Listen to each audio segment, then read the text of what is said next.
Presentación del informe de gestión político-administrativa del ciudadano abogado Henry Falcón Fuentes, gobernador del Estado Lara, correspondiente al ejercicio fiscal 2016. Tiene la palabra el ciudadano gobernador abogado Henry Falcón Fuentes, gobernador del Estado Lara.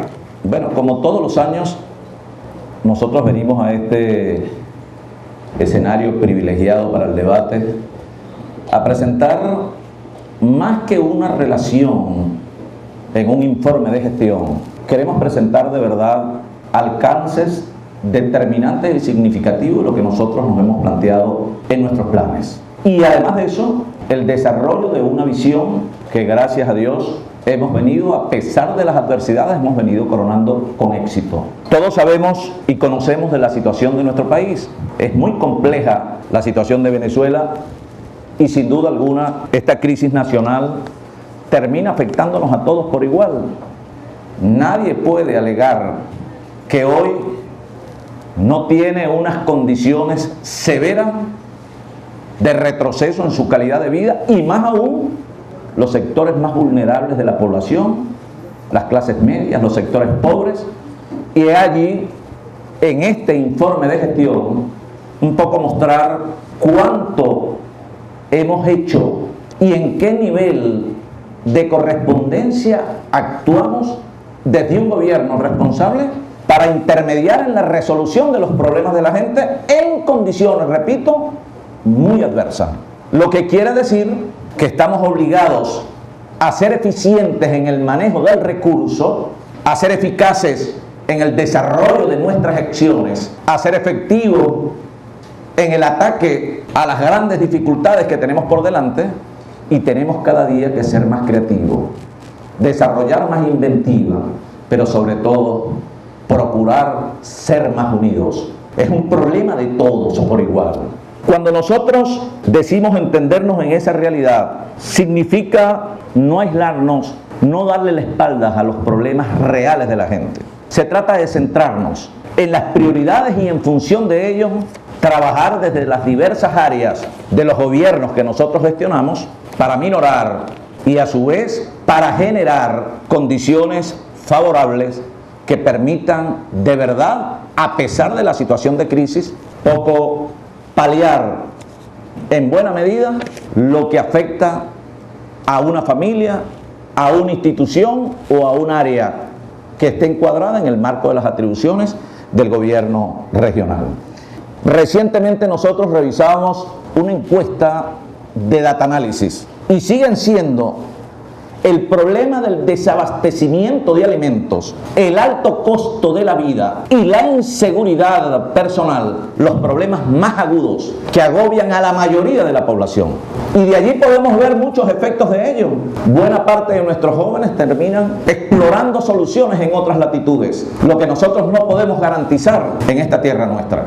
Y de allí que hemos venido haciendo unas críticas hacia adentro y hacia afuera, a los fines de que podamos entender esa realidad de la mayoría. Yo decía 3 problemas serios que señala esta encuestadora. Problema en los servicios. Y no es que vamos a decir que eso ocurre en Lara, eso está ocurriendo en todo el país. Es como decir, no, el problema de la violencia, la inseguridad está corroyendo las entrañas de todo el pueblo venezolano. Y es parte de los efectos de las grandes distorsiones de la economía, que genera miseria, genera pobreza, hambre y más desigualdad. ¿Cómo no hablar de estos temas? ¿Cómo puedo yo llegar acá solamente adentrándome de manera directa a mostrar los alcances en la visión y en la construcción de una planificación con unas metas y por supuesto el desarrollo de unas acciones y el impacto social, económico y hasta político de esas decisiones que hemos tomado en una situación muy compleja? La política de estos tiempos no es la política de años atrás. Es la política del complemento, es la política de la verdad, pero también es la política de la responsabilidad y del criterio, de la sensatez, de la lógica, del sentido común. Tenemos que llevarlo al ámbito de la gestión. Yo no dudo que nosotros, somos una administración con casi 32.000 trabajadores en la gobernación. Que la crítica venga del Consejo Legislativo, de las estructuras políticas que ustedes representan, y que ustedes cumplan con lo que les corresponde, hacer seguimiento, denunciar. Ese es el trabajo del Consejo Legislativo.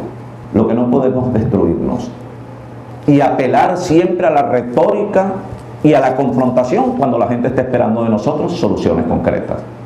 De allí que hemos venido a hablar de estos temas. Fíjense bien el problema inflacionario. En el año 2014, la inflación cerró en 68.5%. ¿Y qué escándalo en aquel año? Y comenzó el alerta. Y hubo mucha gente que no aterrizó en su momento en la necesaria concientización para prepararse hacia el futuro.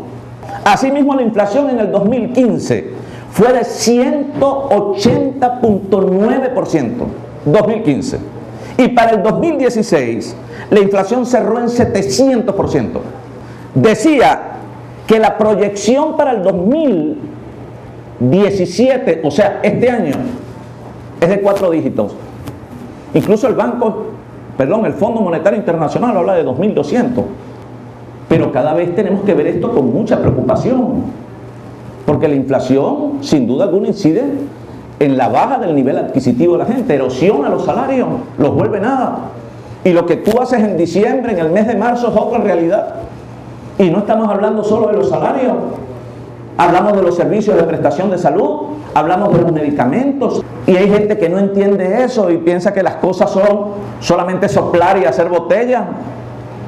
Entonces el presupuesto tenemos que verlo hoy día, y estos planes y los alcances de esos planes tenemos que verlo de verdad con mayor aterrizaje en la realidad de la gente. Me detengo en este indicador porque es la clave para abordar el presupuesto de este año. Las obras, los planes sociales, los servicios públicos, los salarios, todo será impactado de manera demoledora por la inflación. Yo quedé sorprendido. Hace unos meses atrás queríamos continuar la avenida Cujitamaca hacia allá, hacia adentro. Y resulta que desde donde llegamos hacia adelante no la podíamos hacer porque había que cambiar los servicios. ¿Tú sabes cuánto salió solamente 1 kilómetro de cloaca y agua? 800 millones. ¿Y tú sabes cuánto es lo que nos corresponde a nosotros por FCI? 8. La avenida Uruguay, que es un caso grave, que lo hemos abordado casi que en solitario. Allí es donde yo digo, ¿por qué el Consejo Legislativo no se convierte en un ente intermediario ante el Ejecutivo Nacional y nosotros ponemos tantos millones y el gobierno pone tanto? Yo le decía a la misma gente de allí, ahí no podemos actuar como complejos. Igual como le he dicho al director de seguridad, los planes de seguridad, nosotros no podemos ponernos porque nosotros pensamos tal, estamos con él, no, todas las iniciativas de seguridad tenemos que acompañarlas.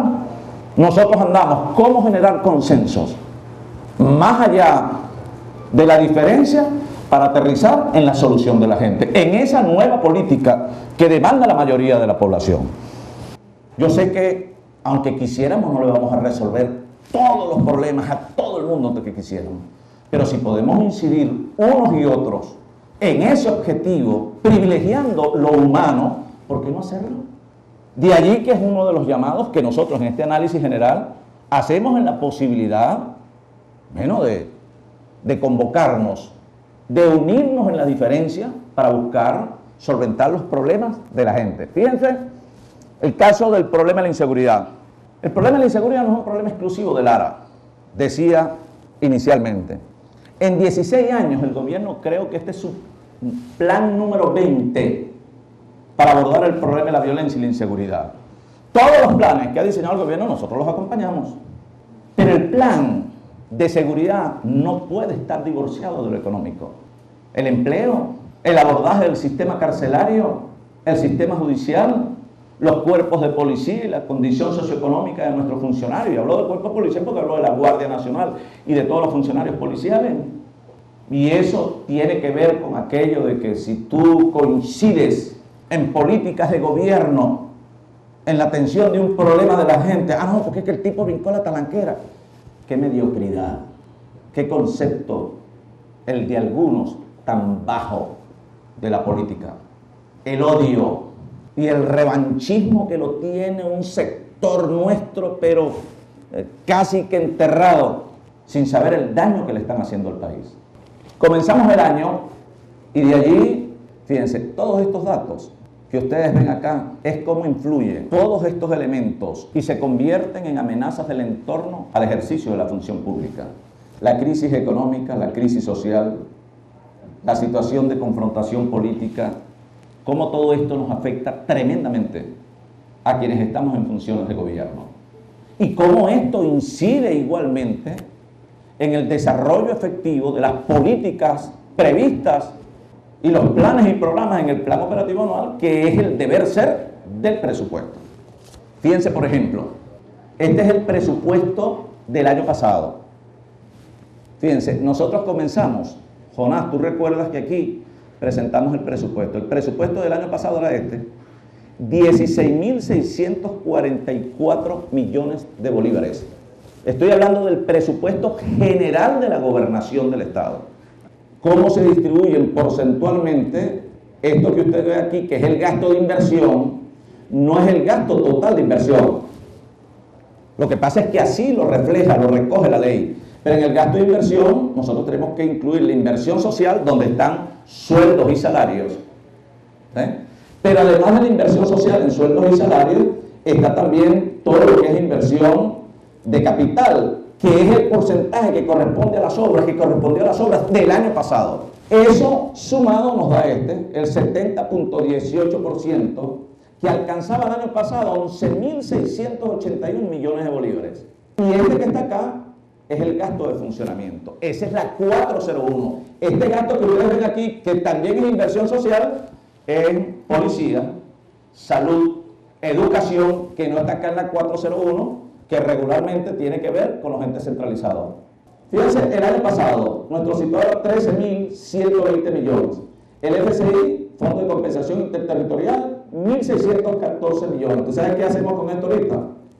Kilómetro y medio de cuadro. Esta era la transferencia del Ministerio del Poder Popular para la Salud, 1.223 millones. Esto aumentó ostensiblemente este año. Era una de las grandes debilidades que teníamos también en el sector salud. Mientras la gobernación hace un aporte de 200, 230, 240% interanual del Ejecutivo Nacional, regularmente nos quedamos en 20, 30, 40%. La inflación prácticamente nos abarrotaba. Fíjense los ingresos propios, que esto es una gran diferencia. Estas son las reservas del Tesoro, esto es lo que quedó del ejercicio fiscal anterior, y estos son los ingresos propios. Esta es una de las grandes debilidades de los gobiernos regionales.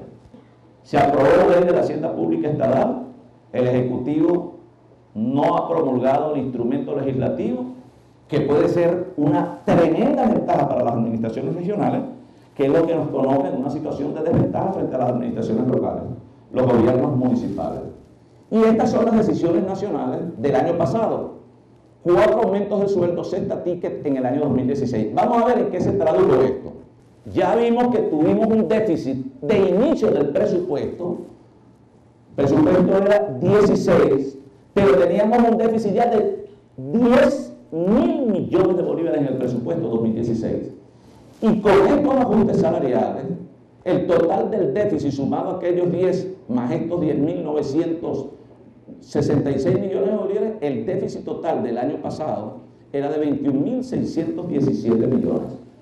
O sea, más del presupuesto general de la gobernación del Estado. Fíjense ustedes lo que este año, a pesar de esa situación, nosotros logramos sortear con los recursos que recibimos de los excedentes fiscales, que es lo que se traduce en los créditos adicionales. Recibimos esta cantidad, esto que está aquí, 19.332 en créditos adicionales. 7 créditos adicionales, así están los créditos adicionales. Después, cuando ustedes se ponen a ver acá, la realidad de los créditos adicionales, fue imposible cubrir todo lo que demandó la clase trabajadora en atención del déficit que teníamos y el recurso adicional que recibió la gobernación. Es superior. Una de las cosas que siempre, y se lo hicimos también saber al Consejo Legislativo, cuando los créditos adicionales vienen amarrados con aquello que no es un exhorto, que además eso es inconstitucional, porque son recursos del situado constitucional, Pero cuando tú me pones allí solo para gastos de personal, claro, tiene que ser solo para eso. Pero hay otro gasto de funcionamiento que es tan prioritario como los salarios.